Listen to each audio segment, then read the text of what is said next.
Mtazamaji, ni katika yale ambayo yameweza kujiri katika ulimwengu wa habari na matukio, na mimi ni Official Rose D. Hii ni Biomedia, nikukaribisha usubscribe, share, like, lakini pia usiache kucomment. Tuangazie taarifa ya mwanadada Mange ambaye ameunga mkono kauli ya Maria Sarungi.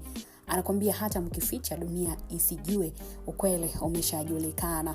Na tumai hujapata kufahamu kwa undani, lakini karibu ambatana na mimi mpaka tamati, ambako mwanaharakati wa haki za binadamu ameibua mjadala mkali katika mitandao ya kijamii kufuatia kauli yake inayodai kuwa ukweli kuhusu matukio ya vurugu dhidi ya waandamanaji umeanza kufichuka. Kauli hiyo imeenea kwa kiasi kupitia mitandao ya kijamii, ikichochea hisia na mijadala miongoni mwa wananchi wa nje na ndani ya mipaka ya Tanzania. Kupitia ujumbe ambao ulisambaa kwenye jukwaa la zamani Twitter, kwa sasa hivi kama X, Maria Sarungi alieleza kuwa kuna ushahidi na mashahidi wanaodai kuthibitisha madai ya matumizi ya nguvu kupita kiasi dhidi ya waandamanaji.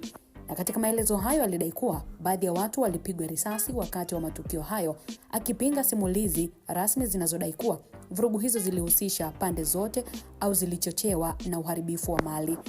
Kauli yake maarufu, hata mkificha dunia isijue, ukweli wote umeshajulikana, imekuwa ikitumiwa na watumiaji wengi wa mitandao ya kijamii kama ishara ya kuhoji uwazi na uwajibikaji wa mamlaka husika. Wengine wanaunga mkono madai hayo, wakitaka uchunguzi huru ufanyike, huku wengine wakitaka tahadhari chukuliwe ili kuepuka kusambaza taarifa ambazo hazijathibitishwa rasmi. Mjadala huu, mtazamaji, pia umehusisha viongozi wa kisiasa na wanaharakati wengine, baadhi wakisisitiza umuhimu wa kulinda haki ya kuandamana kwa amani na wengine wakikumbusha wajibu wa kulinda usalama wa raia na mali zao. Hali hii inaonyesha mgawanyiko wa maoni kuhusu namna matukio hayo yanavyotafsiriwa. Kwa ujumla, tukio hili linaendelea kuibua maswali kuhusu uwazi wa taarifa, haki za binadamu na wajibu wa vyombo vya dola katika kushughulikia maandamano. Wito wa uchunguzi wa kina na haki kwa wote unaendelea kusitizwa na wadau mbalimbali, lakini pia tunamwangazia Mange Kimambi, mwanaharakati pia huyu hakuwa nyuma kufuatia ujumbe alioandika Maria Sarungi kupitia ukurasa wake wa X juu ya mambo yaliyofichwa.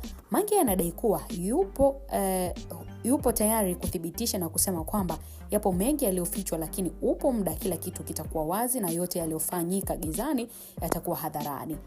Baada ya kauli hiyo ya Mange kufuatia ujumbe wa Maria Sarungi, wadau mbalimbali wamefunguka kwa kusema kuwa hakuna mtu atakayewasikiliza kwa sasa kutokana na uchochezi wao wanaotaka kurudia kufanya. Yaliyotokea Oktoba 29 mwaka jana yanatosha. Kwa sasa waache na maisha yao. Tanzania ni kisiwa cha amani, hawataki yajirudie yale mwanzo. Una maoni gani? Tuandikie kwenye comment section, tangazia wakati mwingine comment yako.